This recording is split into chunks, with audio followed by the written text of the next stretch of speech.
السلام عليكم ورحمة الله وبركاته. بسم الله والحمد لله والصلاة والسلام على رسول الله وعلى آله وصحبه ومن والاه. اللهم آت نفسي تقواها وزكها أنت خير من زكاها أنت وليها ومولاها. O Allah, give us a nafs that's conscious of you. Purify our lower nufus, because you are the best of all those who purify. And you are the guardian and the protector and the owner of my nafs. Inshallah, we'll start with a brief summary of what we said yesterday. We identified the various types of nufus, which is a plural of nafs, from the lower cattle-like to the predatory nafs to the shaitani nafs, and then the angelic or malaiki nafs. We talked about the impact that the nafs has on our quloob. We talked about the purpose for which we were created, which is ubudiyah of Allah subhanahu wa ta'ala. And the fulfillment of this ubudiyah requires that we return to Allah subhanahu wa ta'ala in a state of soundness of our quloob, which is called Qalbun Saleem.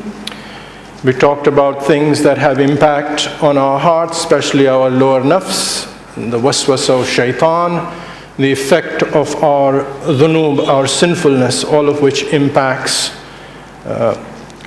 the condition of our heart. There are two other things that I didn't mention yesterday that impact our hearts.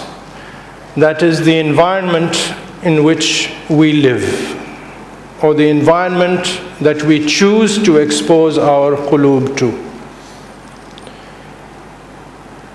As Rasulullah sallallahu alaihi wasallam teaches us by giving us an example, that if a person goes to a perfumer, a store that sells perfume, and even if he doesn't buy anything there, he enjoys the smell of the perfume.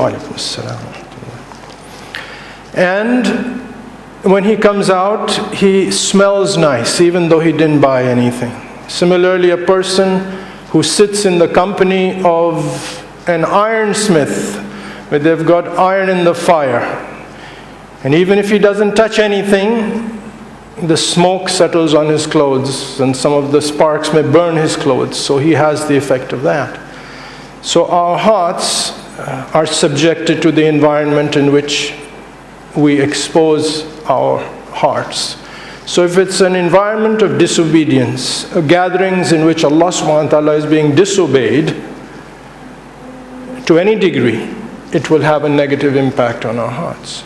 On the same token, if we expose our hearts to the company of the righteous, it's going to have an effect on our hearts. Why did the Sahaba achieve the states with Allah, the maqam with Allah subhanahu wa ta'ala?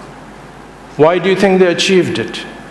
Because of the companion. They were unique, and that's why they were the khairul qarn, the best of generations, because they benefit from the actual companionship of Rasulullah sallallahu alaihi wasallam. It's very, very important for us to understand that what we study is information. What we imbue into our hearts is by suhbah, by companionship. And that's why whenever you find righteous people, you should always sit with them. You should always observe them, not with a critical eye. Okay, sometimes we go just to find faults with people. Of course,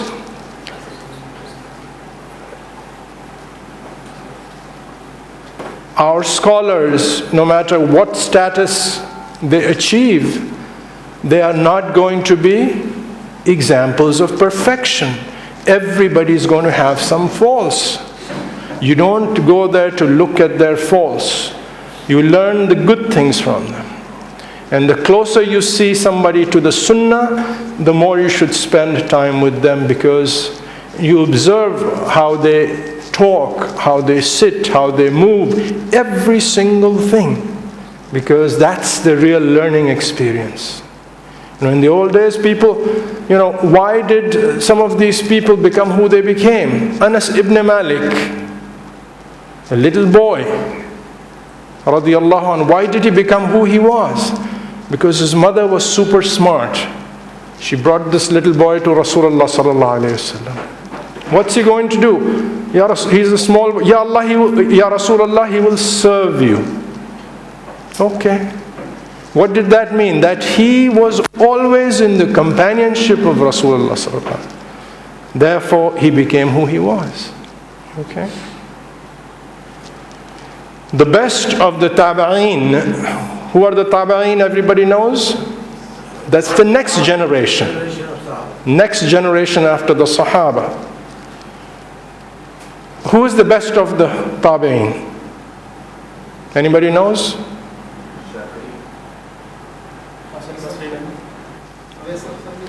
Awais al-Qarni. Some of you may have heard of him.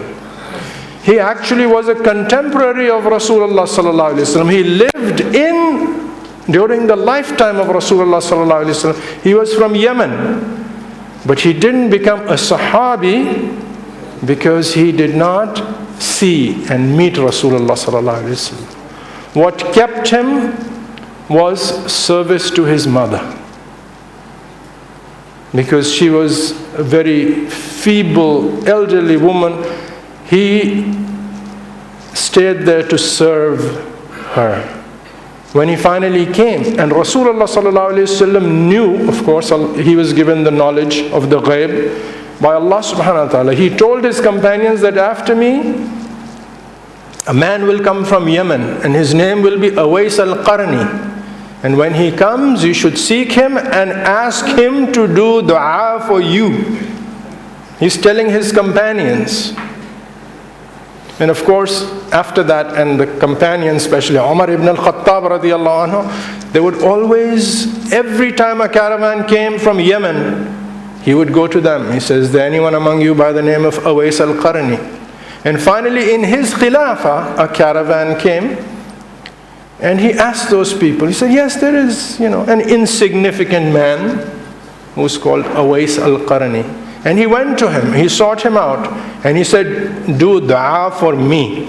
Ali radiallahu anhu went, some of the greatest companions went to him, you do dua for me. He said, Amirul Mu'mineen, you are from the two lieutenants of Rasulullah, you are asking me to do dua for you. Why? Because Rasulullah sallallahu alaihi wasallam asked us to. So this is the status of Awais al-Qarni, but still he is not at the level of the Sahaba. Okay, that's the companionship of Rasulullah. That's what we need to seek, is good companionship. That's why Rasulullah sallallahu alaihi wasallam in a similar hadith gave us the example. He said, whenever you see gardens of paradise, graze in them freely. So the Sahaba said, Ya Rasulullah, what are the gardens of paradise? He says, the gatherings of dhikr of Allah subhanahu wa ta'ala. Whenever you see that, sit with them. Sit with them. There's a lot of benefit. So companionship is very, very important. And also, who we choose, as Rasulullah sallallahu alaihi wasallam teaches us, like we have this saying of birds of a feather flock together. Who you hang out with, Allah subhanahu wa ta'ala will raise you with them. So, because that's what identifies you. Okay? So it's very, very important that we also protect our quloob by the environment that we choose to go in. Sometimes you're invited to gatherings and there is going to be disobedience of Allah subhanahu wa ta'ala. And you say, well, it is our culture. It is our this, what will so. You have to be very careful with that. Very, very careful. I remember I was invited to a wedding in the United States of a close friend of mine. He was at that time actually the president of our Masjid. And his daughter was getting married. So he knew how I felt about it. So when he invited me, I just didn't say anything. Then he reassured me. He said, there will not be any music. So I said, inshallah, I will come. So we went there and we attended the music. Stop. We attended the wedding and the reception and the food. After the food finished, we recognized that they really wanted to have the music. So he came to me and said, if you don't mind, we would like to, because the youngsters want to have some music. So I said, that's fine. We have eaten. We'll leave now. So he didn't allow anything to happen till we had actually left. And when I was in the parking lot, I heard the music start. So if you make certain rules for yourself, then Allah subhanahu wa ta'ala will facilitate it for you. And I'm not talking about the fiqh of music here, I'm just giving you an example. Okay. It's very important for us to have, as we said yesterday, soft hearts. So one of our Salaf has said, what softens the heart is dhikr of Allah subhanahu wa ta'ala. A lot of dhikr, abundance of dhikr of Allah subhanahu wa ta'ala. He said, if after that you still find hardness in your heart, then you should take to fasting. A lot of nawafil fasting. If after that you still find hardness in your heart, he said, give a lot of sadaqah.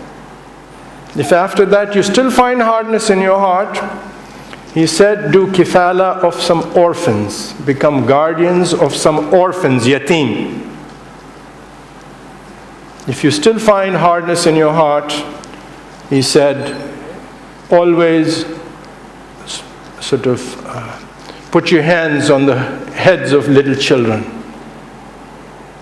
And that's interesting, because the way I thought of it is because they are pure. And then he said, if you still find hardness in your heart, sit in the companionship of the poor. That's very interesting. If you remember, one of the du'as of Rasulullah sallallahu alayhi wasallam was what? Oh Allah, raise me in the companionship of the poor. Now let's look within ourselves how much time we choose to spend with the poor, the fuqara. These are things, these are tools, asbab to soften the hearts.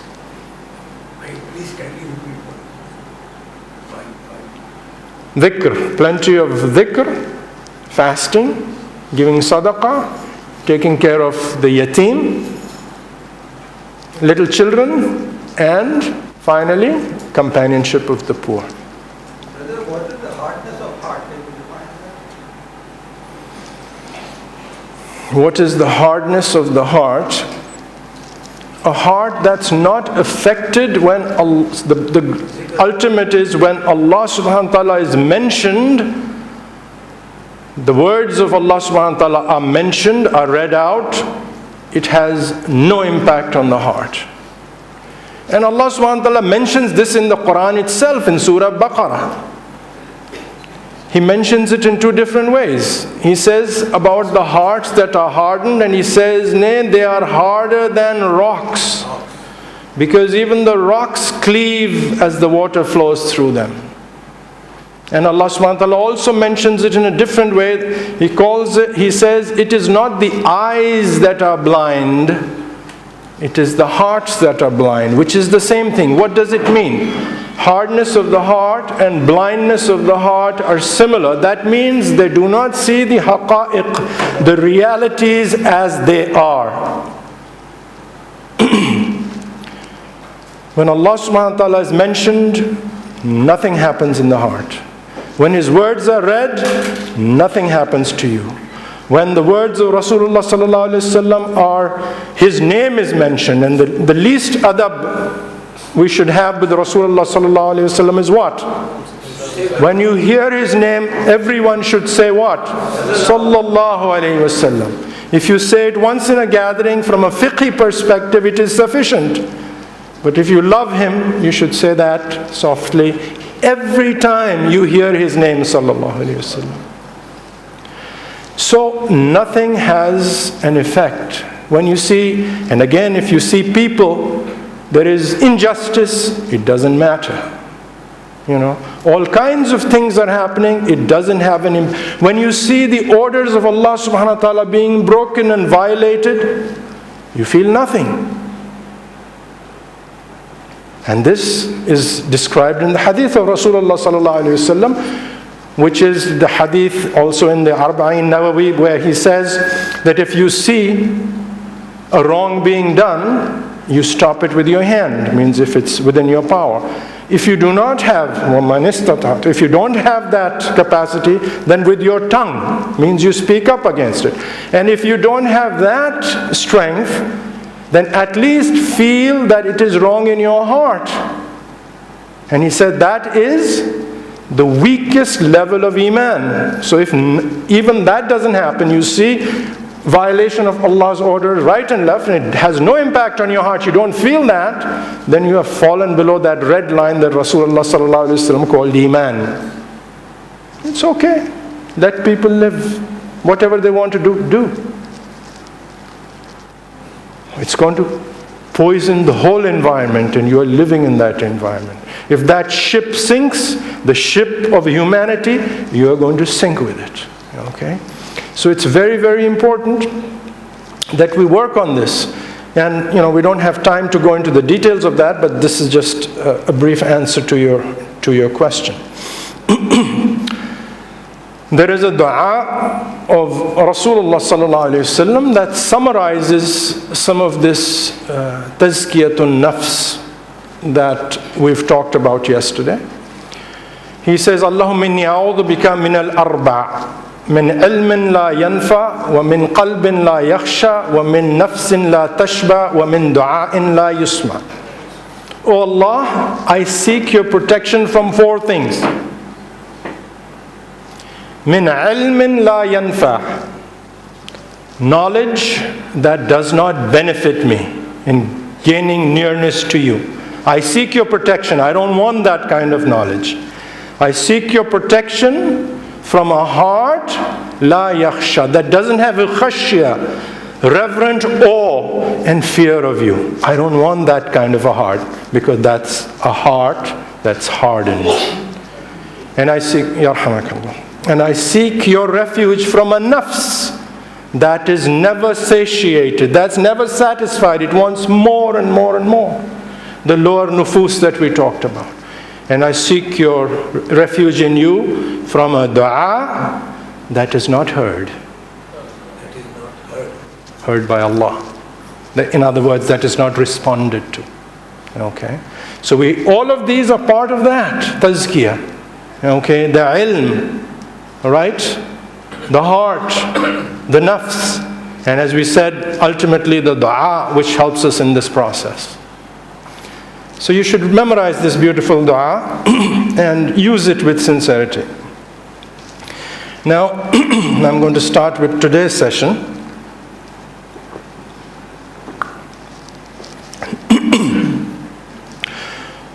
We need to know, as we said, we need to identify our nafs. We need to identify which category we fall in, what traits that I have that I need to change. Okay? Just like a doctor in the physical world of medicine, the doctors study first all the sciences that teach you about the body. And then they go to diseases. Imagine if you have a doctor who has studied only one disease. He knows one disease. And you go to him, what's he going to see? He's only going to see that disease. He knows only TB. Now you've got a fever from something else. He sees TB only. It must be TB. I have a headache. Must be TB. Okay? Therefore, we need to know the disease of the heart. It's not, and again, this is not so that we can diagnose others. This is so that we can diagnose symptoms of those within ourselves. Tazkiyah is for yourself. Okay? So what's the greatest and worst of all afflictions?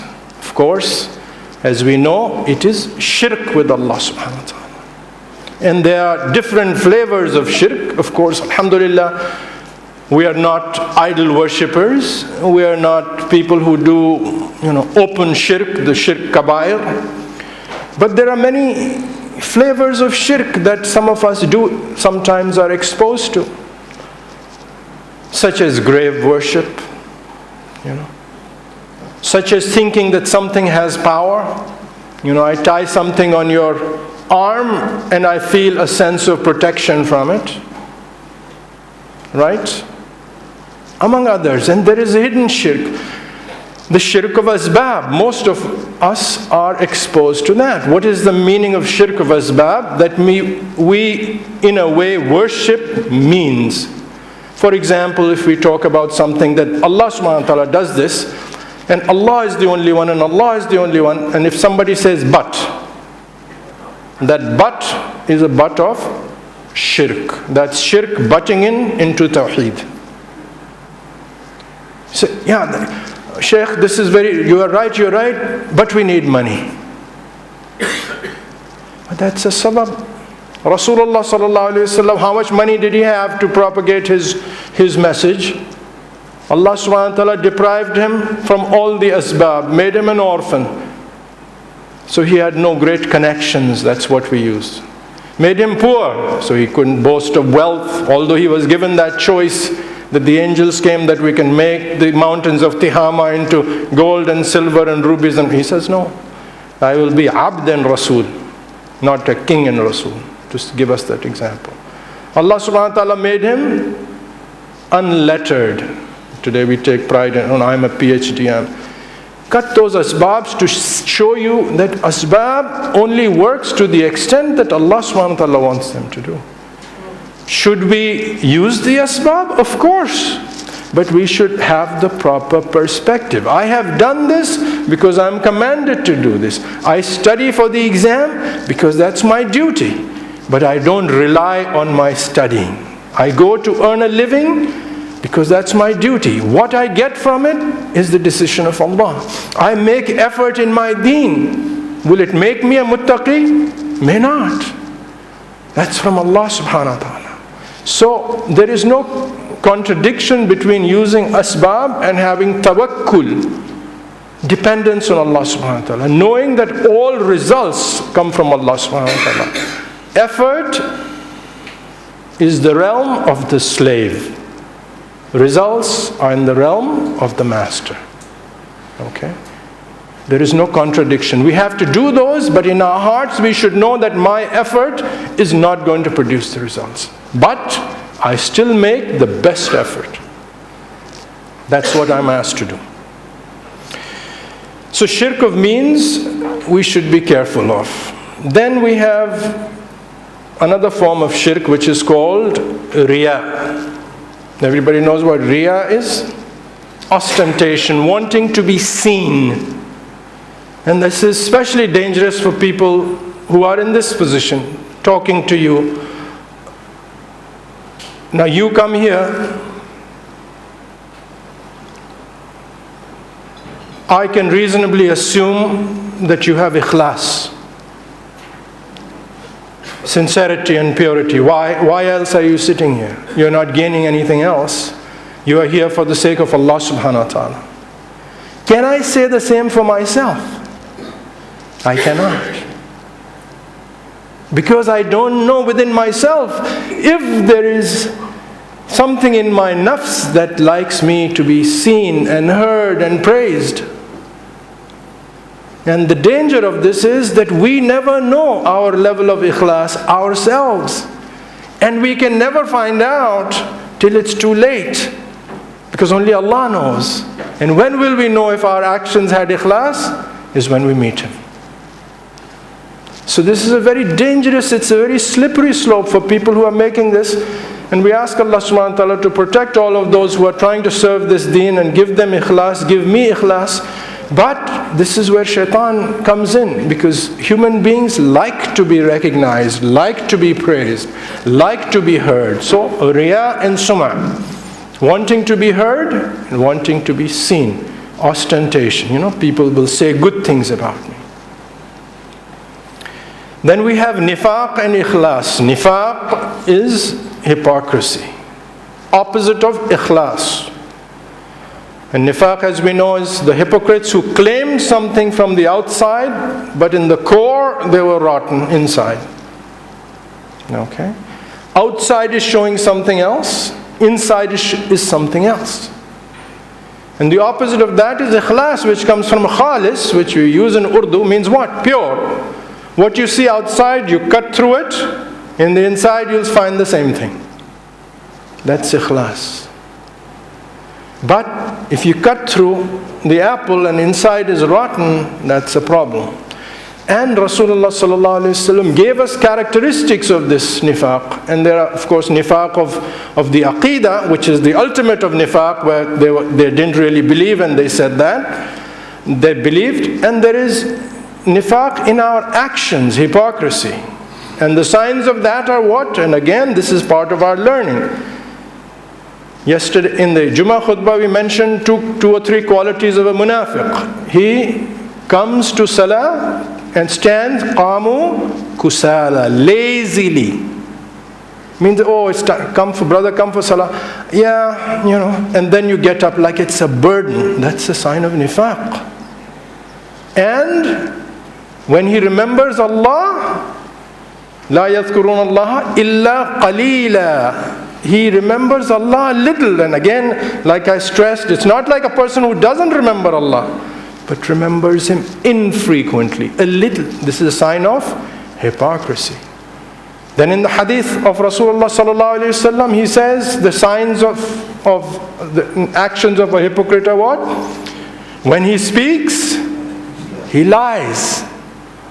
Lying is a trait of a munafiq. That's why a believer cannot lie. When he is trusted, when he is trusted with the amana, he does a khiyana, he betrays the trust. Somebody tells you something private about them, and next day the whole city knows about it. Betrayal of trust, sign of a munafiq. What else? When he makes a wa'ada, he makes a promise, he breaks his promise. He said, brother, I will see you tomorrow at 11. Doesn't show up till 11:30. Worse still, shows up at 2 o'clock or doesn't show up at all. He said, well, our plumbers are like that. They say they're coming tomorrow, they don't show up for a month. I have to look at myself. Punctuality. When you tell somebody, 11 o'clock, what does it mean? 11 o'clock. That's what our Shaykh keeps reminding us. If we take care of the little things, punctuality is that. If somebody says something, I will do this for you. Either say that, look, I don't have the capacity to do this. I cannot do it. There's no harm in that.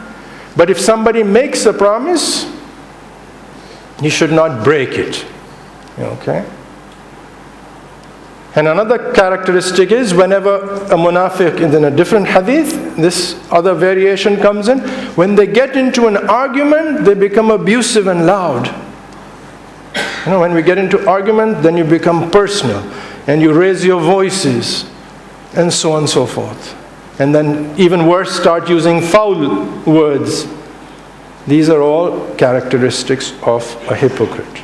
So again, we need to see, at times, do I have these characteristics?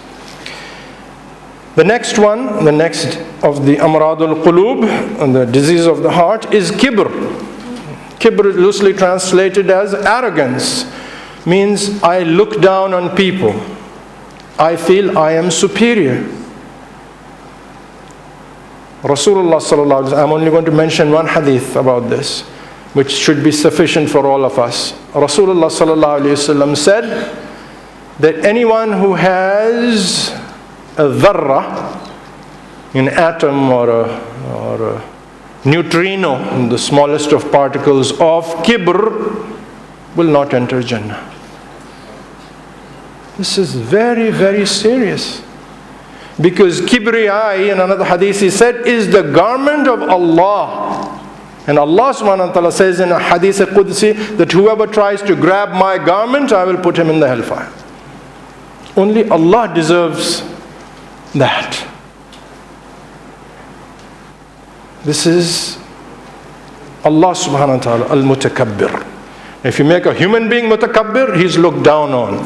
When you look, Allah is mutakabbir, he's looked up to. Because he deserves, because he is who he is. So that's the reality. If I have kibr, I really am not what I think I am. Okay? And the opposite of that, of course, is humility and tawadu, that we should make a correct assessment of who we truly are. Some of the related diseases, khuyala, which is boastfulness, talking about, I have this and this, and a lot of us do that either with the tongue or by our actions. I want to show people what I have achieved, where I have arrived, in the way I move, in the way I live, and so on and so forth, in the way I celebrate things. Excesses and excesses and excesses. I mean, somebody was telling me that the son of one of the, I think it's called Sahara or somebody, got married in Lucknow a few years ago. And, they had on the guest list more than 100,000 people. There were jets to bring people in. And the amount of money that was. Why? This is boastfulness, trying to show people who you are. So again, we should be humble in that. Ujb is vanity and pride. It is also a form of conceit in that I think of myself in a way that I'm impressed with myself. Oh, mashallah. Mashallah. And then we have what is called ghurur, which essentially is deception in the sense that I'm deceiving myself by assessing who I truly am above what I am. Okay? Judging myself by a standard that elevates me from who I am. Then there are several of these diseases which come from the root of what we call hubbud dunya, an excessive, unsatiated love for the things of the dunya, among which is hasad or envy, the dangerous kind of envy, that somebody has something, I wish I have it, and I hope if I can't have it, he should lose it. Okay, he should come down to my level. This is hasad, major sin. Why is it so major? Because it is, if you look at the reality, you break it down, it is dissatisfaction with the qadr of Allah subhanahu wa ta'ala. Because Allah decided to give somebody more and give you little less, you are dissatisfied with His judgment.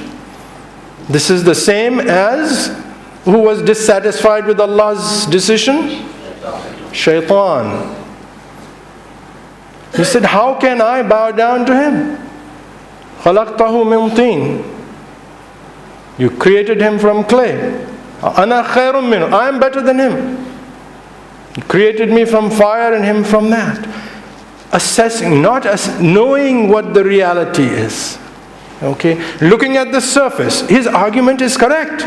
Fire is clean and pure. Logically, mud, stinking clay mud. I should be better than him. But because he's only looking at the surface, he's not looking at what is behind that. That Allah subhanahu wa ta'ala has breathed His ruh into this. And that's what ennobles him. Okay? So, hasad and envy. Similarly, we have al-hirs, which is greed. Wanting and wanting and wanting, never having enough. And if we have, then the next disease is called bukhl, stinginess. Allah has given me, but because of my hubb for the dunya, my love for this dunya, I don't want to lose, I don't want to give it away. Allah subhanahu wa ta'ala has given you so that you may be the means to deliver it to others. And in that process, Allah will give you more. And Allah will give you more in the dunya and in the akhirah. Those who have experienced it, who have given. And this is just an aside. I will give you a hint, which is experiential. Anytime you are in difficulty, financial or otherwise, give to the poor. So when I have a lot, it makes sense to give. When I don't have, why should I give? Or how can I give? Give then, and you will see the result of that. Okay, works in the opposite direction. Because Allah, if you're giving sincerely, will increase it for you. Okay? So, bukhl is not a trait of a believer. Again, for the same reason, because he knows that it is from Allah subhanahu wa ta'ala, and my holding is not going to increase it. By giving, I will increase it.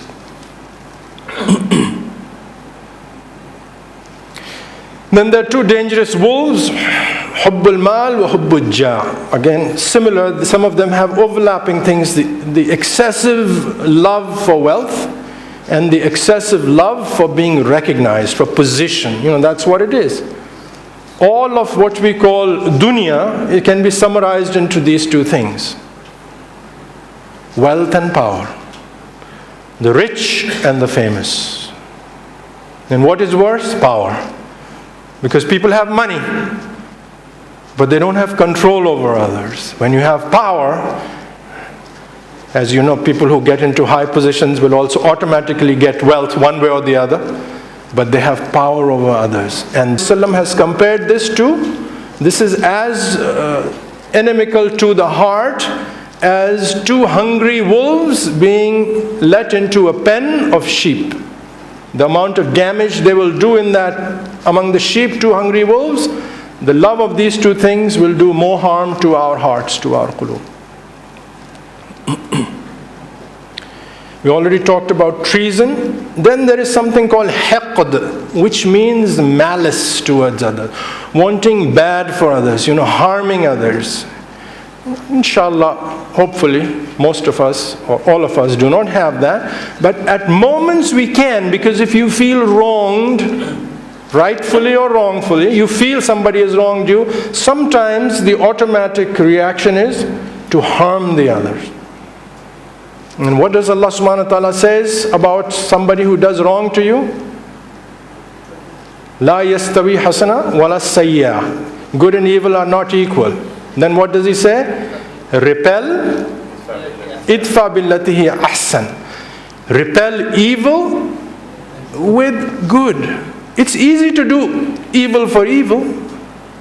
And we have the law of qisas, where somebody gives you one slap, you can give him one slap back. That's even, but not more than that in number or intensity. But if you repel it with good, and this is the whole life of Rasulullah sallallahu alaihi wasallam. The man comes, a Baddu comes, grabs Rasulullah sallallahu alaihi wasallam by his shirt and twists it so that marks form on his noble neck from that tight garment. He says, "Ya Muhammad, give me from what Allah has given you." Just look at the way he addresses him. And the Sahaba around, they're ready to draw their swords. He said, "No, leave him alone." Rasulullah sallallahu alaihi wasallam asks what he has. He said, "Give it to him." "Have I given you enough?" He says, "No, of course not." They're ready again to draw their swords to behead this man. He says, "No." He takes him in his house. Takes him in his house. And gives him and gives him and gives him. He says, "Are you satisfied now?" He said, "Yes, I am satisfied. You are the most generous." He said, "Can you go outside and say that in front of my companions so that they may not have ill feelings about you?" He brings him out. He said, "Are you satisfied?" He says, "I am satisfied. You are the most generous." Then the companions have a good feeling. He's even concerned about how his companions would feel, because if he left having said that, you are this and that. This is how he repelled evil with, and we should read his seerah, because that's what we have to internalize and act among akhlaq of Rasulullah sallallahu alaihi wasallam. There are so many times, so many things of abuse. And things like, the story of Wahshi, he caused more harm and grief to Rasulullah sallallahu alaihi wasallam than anyone else when he killed his beloved uncle Hamza radiallahu anhu. He was one of the few people on whom Rasulullah sallallahu alaihi wasallam at the time of Fatah Makkah had given a death sentence that whoever finds Wahshi can slaughter him or should slaughter him. And then Wahshi finds out, and he covers his face and comes to Medina in front of Rasulullah sallallahu alaihi wasallam and sits right in front of him and says, Ashhadu an la ilaha illallah ashhadu annaka Rasulullah. I bear witness. Then he takes off his amama from his face, and his companions say, oh, this is Wahshi, and they draw their sword. And Rasulullah sallallahu alaihi wasallam said, no, now he is from among your brothers. He has taken the shahada. But then he asks him, tell me how you killed my uncle. He says, I am, one of those who fights with deception. I am not brave enough to face Hamza. So I waited for my opportunity, and I saw him just going through the enemy lines in Uhud. And I waited till a moment came when he was not seeing me and he looked vulnerable. And I am an expert spearsman. I threw my spear. And then he did what he did with him. And Rasulullah sallallahu alaihi wasallam started, after all these years, almost 7 years later, he started weeping and weeping and weeping and weeping because he was so affected by it. And then what did he say? He said, I don't want you to sit in front of me, because when I see your face, it reminds me of my uncle, and in a weak moment I might make dua against you. This is how you repel. This is our Rasul sallallahu alaihi wasallam. How can you not love him? You tell me.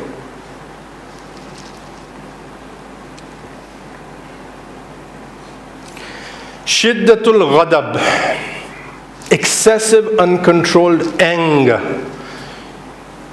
A trait that many of us have. Sometimes it runs in the family. Okay, ghadab, anger.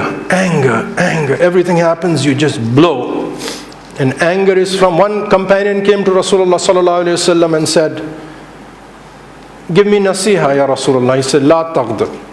Do not get angry. He said, give me some more advice. He says, la taghdab. Don't get angry. Every time he asked, the response was, don't get angry. Because when you get angry, what happens? You are like a fire. Why? Because you get hot and you get red, isn't it? And what happens when you get angry? You rise. So what is it that you know that gets red and hot and rises? Fire. And who's made from fire? Shaitan. That's why Rasulullah sallallahu alaihi wasallam gives us a simple recipe for controlling anger. Number one, say what? A'udhu billahi minash shaitanir rajim. If that doesn't control it, do what? Throw water on the fire, go do wudu. That doesn't control it, sit down, don't be standing up, and so on and so forth. Just simple things. But we have to work on this, because when you get angry, whether it's at somebody, whether it's at your spouse, whether it's at your children, nothing productive comes out of it, because you may say and do things that you regret later. How many times has it happened to people who, when they got angry, said something and they regretted it later? Thousands of times. Thousands of times. May Allah protect us. This is not a character. This is a trait that Allah has given us. So we are not, tazkiyah is not to eliminate anger. You cannot eliminate anger. Control. You have to direct the anger correctly. When you see Allah subhanahu wa ta'ala's orders being violated, you should feel angry. If you feel nothing, then remember that hadith we just talked about. So this anger is an important part of us, but it has to be correctly directed. Rasulullah sallallahu alaihi wasallam has been reported never to get angry for a personal reason, no matter what they called him, no matter what they did to him, no matter what they threw on him. He never got angry. When did he get angry? When would he get red sometimes and his vein would swell up here? When Allah's orders were being violated. So we have to learn to direct our anger.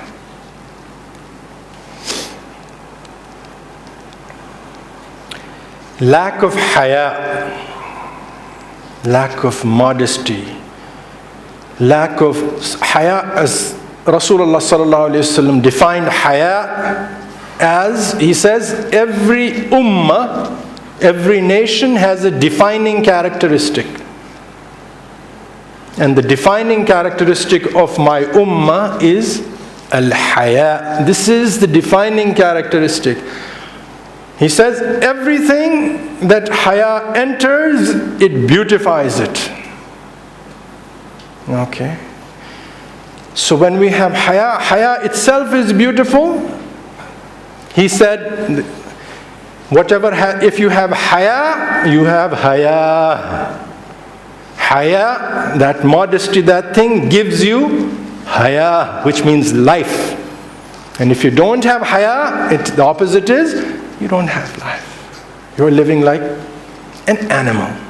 And he says, someone who doesn't have haya, let him do whatever he wants. Why? Because there are no restraints.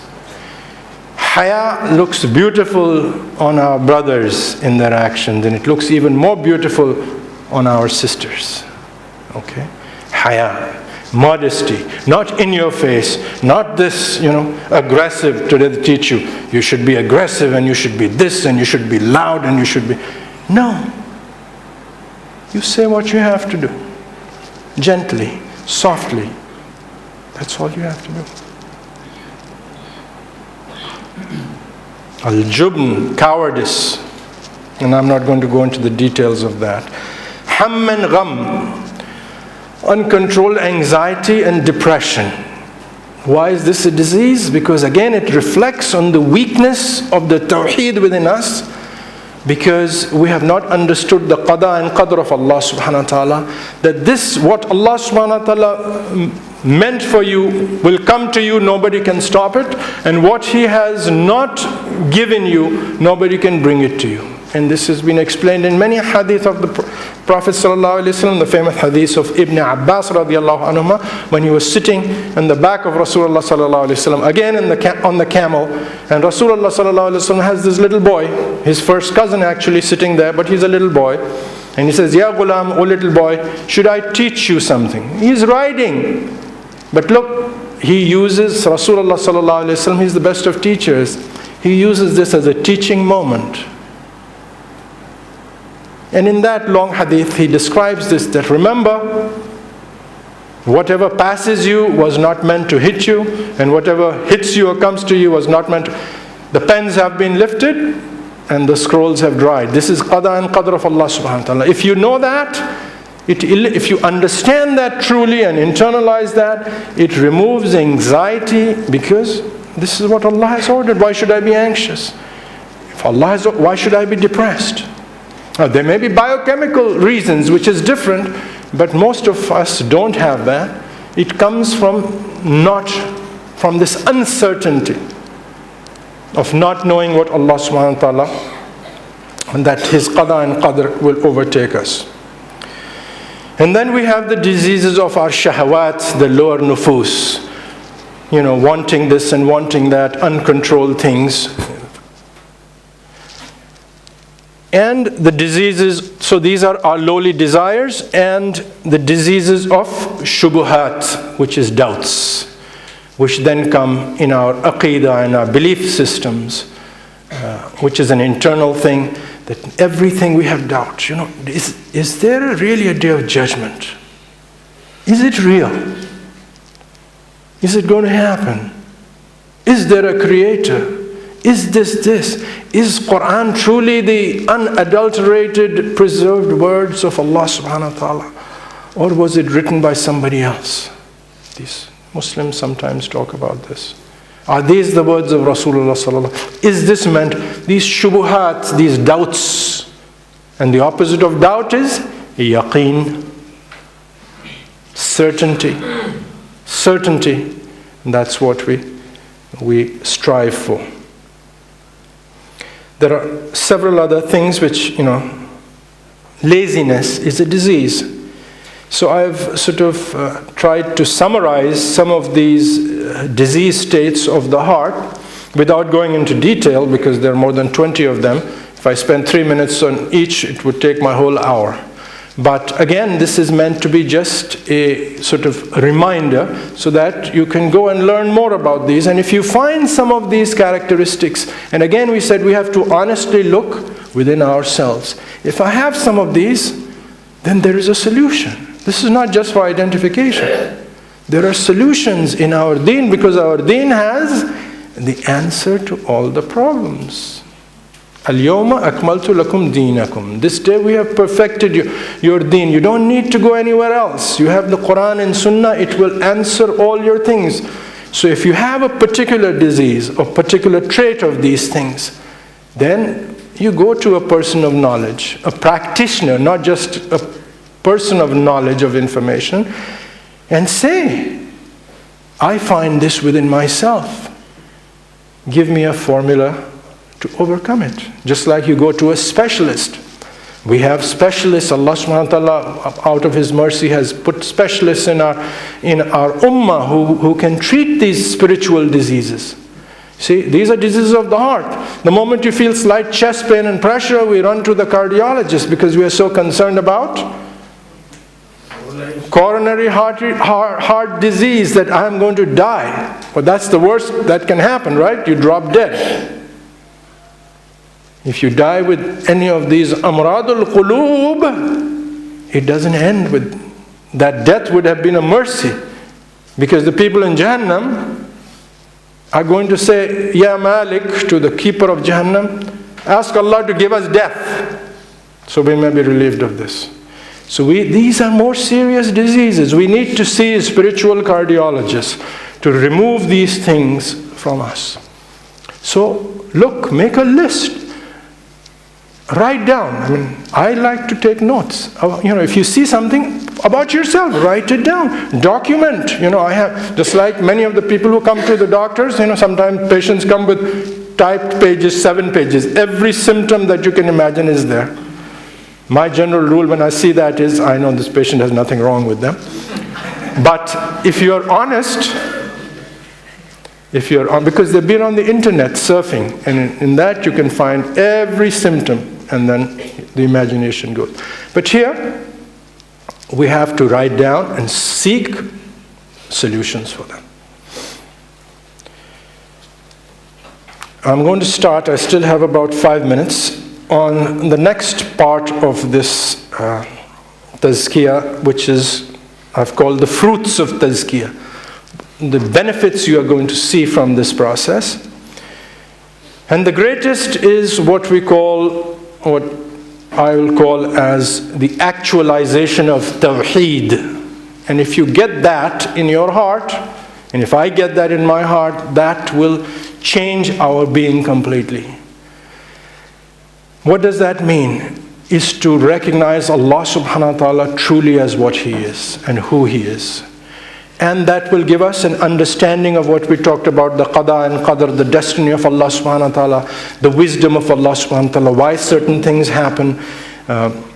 And what that does is it helps us react properly to the trials and tribulations, which is the name of this dunya. See, many of us want this dunya to be perfect. What is the definition of perfect? It means Jannah. Is this dunya meant to be a Jannah? No. It is a place of trial and tribulation. But there is even a Jannah in this dunya, and some of the scholars have said, the one who does not enter the Jannah of this dunya will not enter the Jannah of the Akhirah. And the Jannah of that dunya is to feel that uns, that intimacy with Allah subhanahu wa ta'ala. To feel connected to Allah subhanahu wa ta'ala. What that gives you of pleasure is like being in paradise. And if we achieve that, then you are going to enter Jannah there.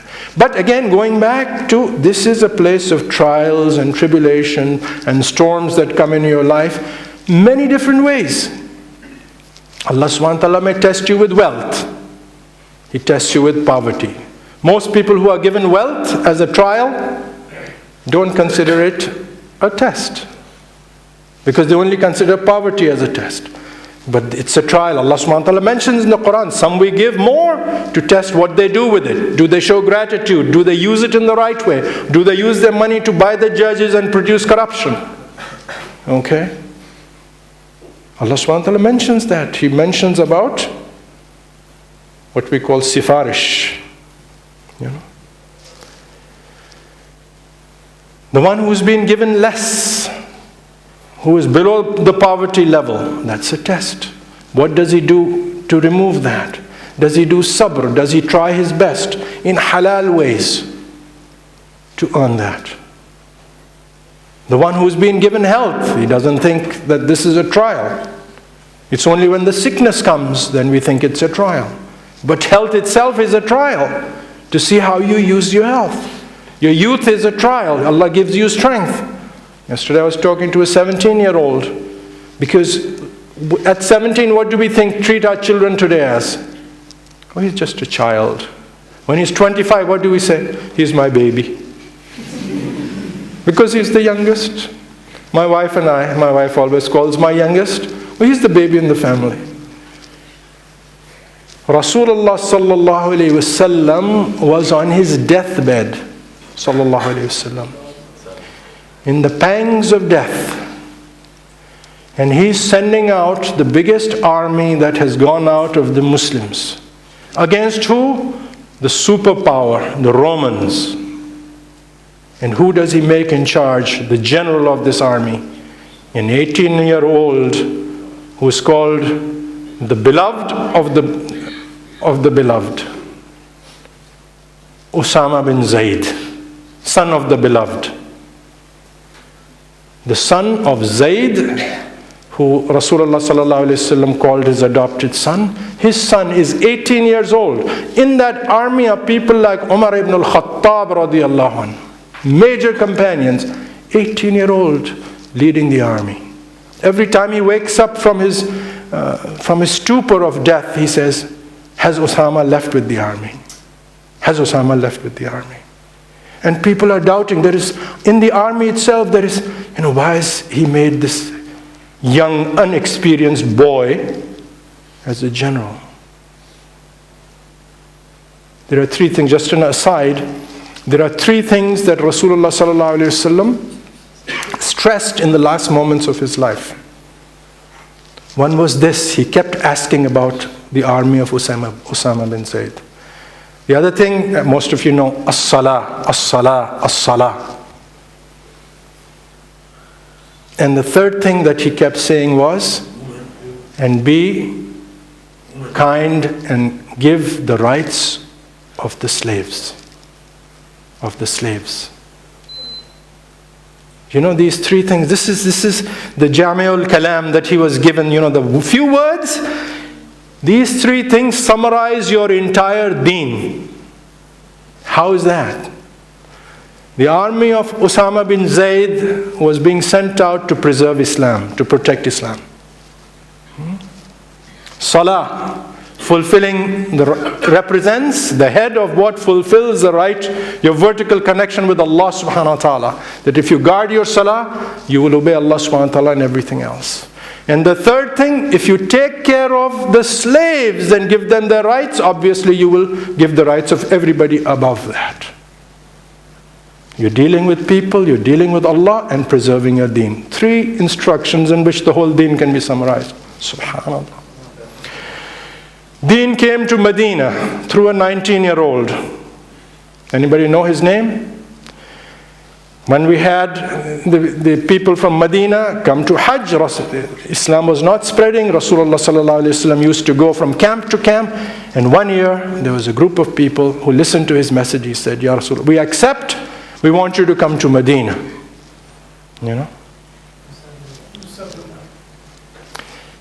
Send us somebody who will teach us deen. He takes a 20-year-old Musab bin Umair radiyallahu anhu, sends him.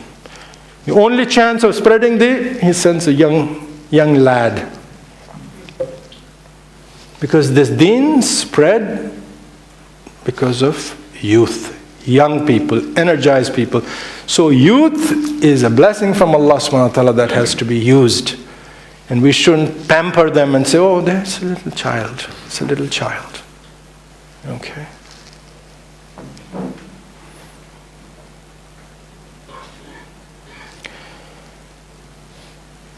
When this tawheed comes into our hearts, we develop what is called hubb for Allah subhanahu wa ta'ala. Hubb is the ultimate love. And if we love Allah subhanahu wa ta'ala, and that's the only way, because we know who He is, then we love everything that He loves. And who does He love the most? Rasulullah sallallahu alayhi wasallam. Then we would have love for Rasulullah sallallahu alayhi wasallam. Love for everything about Him. You love to hear about Him. You love to read about Him.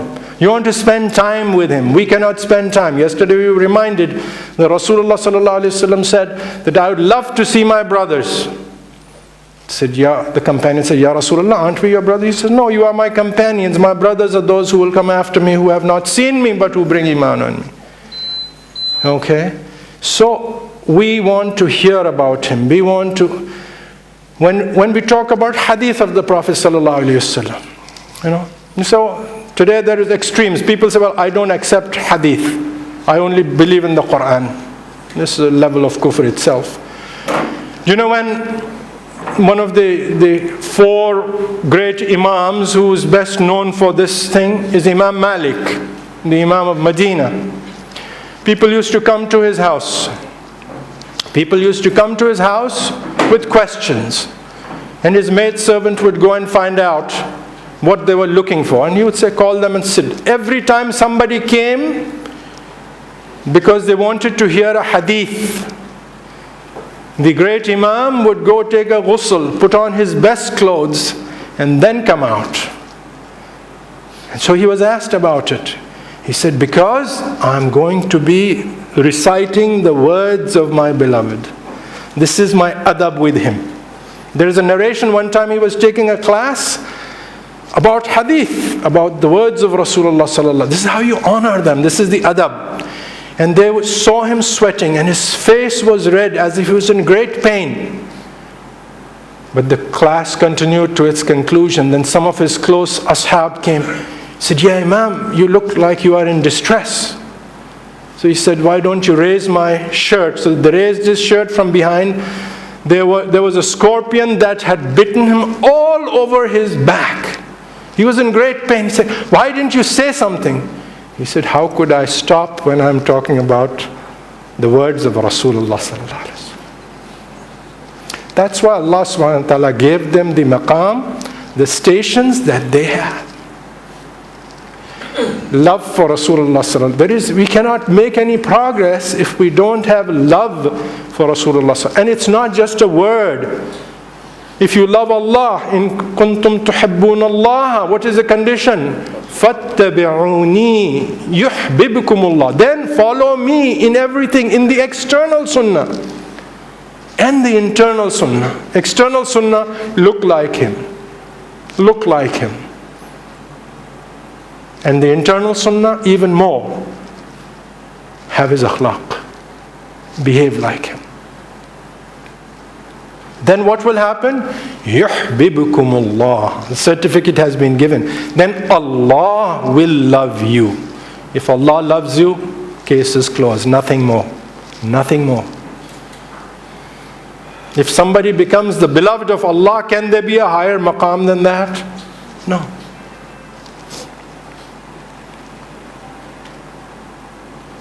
So we should love everything about Rasulullah sallallahu alaihi wasallam. You can only love someone that you know. If we know nothing about him, how can you love him? You need to know exactly what he was in his house. You need to know exactly how he was in the war. You need to know how exactly he was in Mecca, how he was in Medina, how he slept, everything he did, how he ate. He sat like a slave. He never reclined. Now, besides that, because one sister has, this is an aside, there is adab of learning also. May Allah subhanahu wa ta'ala bless this sister, she is sitting on the floor. The true adab of learning is to sit on the floor with hubb and nearness. So I would suggest for future, when we have this and we're all growing, whoever can. And of course in our deen there is rukhsa for people who are elderly, who've got knee problem, back problem. You can sit in the chair, it's not. But the humility that comes from nearness and sitting on the floor and sitting as close to whoever's teaching you, it has an effect. So try and do that as much as you can. And if you can, yes, you can sit. It's not haram, it's not makruh, but you're looking for something more. This is how the companions learned. Because being closer to the ground is more humble. And this is part of the adab of learning. That's why we are closest to Allah subhanahu. Allah is above, but we are closest to Him when we are the lowest in sajda. Humility. When Allah subhanahu wa ta'ala hubb and awe comes, see, Allah subhanahu wa ta'ala does not reveal Himself to us in this dunya because our hearts cannot take it. Our hearts cannot take it. Allah subhanahu wa ta'ala sent a tajalli on the mountain, evaporated. Musa alayhi salam, gone. Okay? One Baddu came to Rasulullah sallallahu alayhi wa sallam, said, Ya Muhammad, I have done this. Will Allah forgive me if I accept Islam? He said, yes. He said, Ashhadu an la ilaha illallah. He accepted Islam. After a while he said, Ya Rasulullah. Now he said, Ya Rasulullah, when I was doing all of these evil acts, was Allah watching me? Rasulullah sallallahu alaihi wasallam said, yes. He held his chest. He said, Allah was watching me, and he expired right there and then. Because that reality came that Allah was watching me when I did all of this. Of course, he would go straight to Jannah because he is now sinless, having taken the Shahada and then dying. So sometimes our hearts that have been purified cannot take it. There is a narration about, in the old days, about a caravan. For Hajj, the caravans used to go from Egypt. And in this caravan was an elderly blind woman. Old woman, bent over, could hardly walk. And it's a long journey from Egypt to Mecca. And her dream was to see, she couldn't see, but to feel Baytullah. So every time the caravan was stopped, she would ask, have we reached the Baytullah? Have we reached the Baytullah? And people got fed up with her because every time it stopped, she would go on about it. So they decided not to tell her. When they finally got to Mecca, they took her